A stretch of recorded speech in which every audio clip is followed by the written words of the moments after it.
Yayi Layang Seto lan Layang Gemitir. Kula salah ya. Sliramu temeka ana ing Kabupaten Blambangan ketemu prajurit kira. 5 7. 5 7 kan Mas. 7. 7 apa 5? Keparang muncul saat ya. Keparang muncul. Pancen kula ketemu prajurit 5. Kadang kula Yai Gemitir ketemu prajurit 7. Dadi 5 karo 7. 5 kali 7 cacahipun kali 12. Kowe bisa menang ngadepi prajurit. Wah, kula menang. Sawising kowe bisa menang ngadepi prajurit 12, banjur kowe ketemu Minak Jinggo menyang endi? Pawon. Halo, Taman. Pawon. Taman. Pawon kok Taman? Pawon. Ngaten nggih Kang Adiaksa. Kula pinanggih kalih Guru Bisma Minak Jinggo wonten ing taman. Iya. Tetandingan kalih kula Guru Tandingan. Bisma menika ajrih. Lajeng lajar tumuju wonten ing pawon. Iya. Lah niki pinanggih kalih. Pun kados ngaten. Adikmu ketemu ning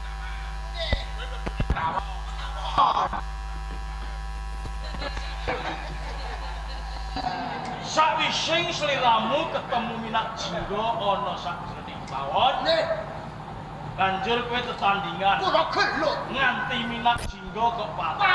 Kula seni. Nganti Minak Jinggo kok pateni leh mateni Minak Jinggo kuwi nganggo gaman apa? Tombak. Eh, Tombak. Tombak. Ya aja geger ae. Keparang muncul saat ya. iya. Pancen nalika kula tetandingan kalian Minak Jinggo, kula ginakaken tombak jalaran kadang kula ginakaken keris dereng mati. Durung mati. Banjur terus kok Tombak. Ya. Banjur kenapa nih? Dodo. Dodo. Dodo. Pokok. Dodo. Dodo apa bokok? Sangat biasa.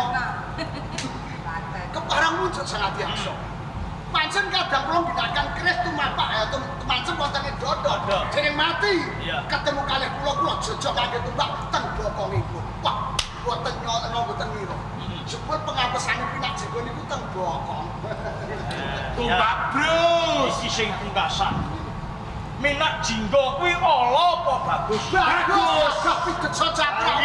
Nek kunci bawa Kowe bisa meragakake. Kok saged? Coba. Weh, sampeyan ngerti Minak Jinggo. Iya. Monggo Kang Mas. Lampai pun tak sekali iki Kang Mas. Nah, iki yang ngira.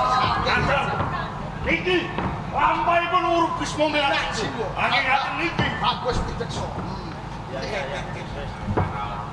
Cukup. Minak Jinggo bagus gagah pidekso. Dadi Minak Jinggo bagus. Bagus. Wong nyawang Minak Jinggo bagus iku wong matane picek. Sampeyan mboten ngertosi mendel mawon kok. Kula sing ngerti. Damar cekap. Damar bulan. Kula sangat ya. Kok nganti sliramu bisa mateni Minak Jinggo lara-larai? Sangat ya. Nalika kula tumuju wonten ing taman kula mireng swanten ingkang yoga. Dewe menika Waitot adalah buyungan. Iya. Waitot adalah buyungan menika garwanipun Minak Jinggo. Saking pandelangsanipun kula tuwuh. Lajeng kula nyanggih kaliyan Minak Jinggo. Kula tetandingan nanging imanipun kula kabur. Awit dipun tulungi kaliyan Waitot adalah buyungan. Satemah kula walaya maiji. Lajeng kula kacang. Supados Waitot adalah buyungan Indra Pusaka. Yang menika kebawa sijine kalian pedang menika Iya. lajeng kula tetandingan kalian Minak Jinggo. Satemah Minak Jinggo kawon lajeng kula tugas jaga. Keprarep kula badhe beta bukti menika mustakanipun Minak Jinggo. Ing tengah margi mustaka menika dipun begal kalian Layang Seto dalam layang. Anak pati kok begal. Yen kowe ra duwe bukti, apa kowe duweni seksi? Kula beto seksi sangat. Lanjut sapa sing wani dadi seksi? Kula sangat biasa. Cah wadon kae sapa? Kula waito. Kula puyengan. Ka pernah apa kelawan Damar Bulan? Sama selingkuh Kang Mas Damar Bulan. Instruksi. Seksi cacat. Napa sebab kula kan iki cacat. Wonten sampeyan Krisna. Nggih mawon dibela. Oh, ngoten. Mergo seneng cinta. Sampun tresna. Ya dibela. Lah kae sapa? Gak pernah apa kelawan Damar Wulan. Menika jadi sangat diterapkan niki. Anak kula niki calon mantu kula. Instruksi. Calon mantu. Sami-sami keluarga. Betul itu. Calon maratuwa kok wae tok karo bilih. Menika anake. Ya kan, Om? Kan pri. Bang Eri, lah niku sinten niku? Sak wingking panjenengan niku. Kowe sapa? Kula Dewa Wali Kromo saking Bali. Dewa Agung Wali Kromo sangka Bali. Gak pernah apa kelawan Damar Wulan. Mboten sanak mboten kadang tiyang liya. Kowe wani dadi sesine Damar Wulan. Ayo ayo, pinter to. Ayo kene. Ayo wajahmu tak ketok. Sapa kowe iki? Ayo. Genok. Kula menika Dewa Agung Wali Kromo saking Bali. Wong Bali kok kaya bencong. Kowe wani dadi sesine Damar Wulan. Wantun dadi seksi saestu satu. Agung Wali. Wali Kromo Mbah. Paten lho. Dewa Agung Wali Kromo mamuti. Bali. Kowe aja gampang dadi seksi.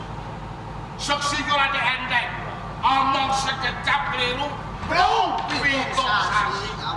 Bali.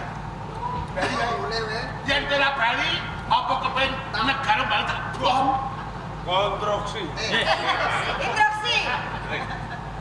Niki pengancaman nih. Ya ya cepet. Kula diancam kalih Mbah. Mbah, mbah. Mbak. Kula wantun dados seksi. Ya, wis cukup kalau mundur. Lur, Wis doaken dawuh. dur. Mundur.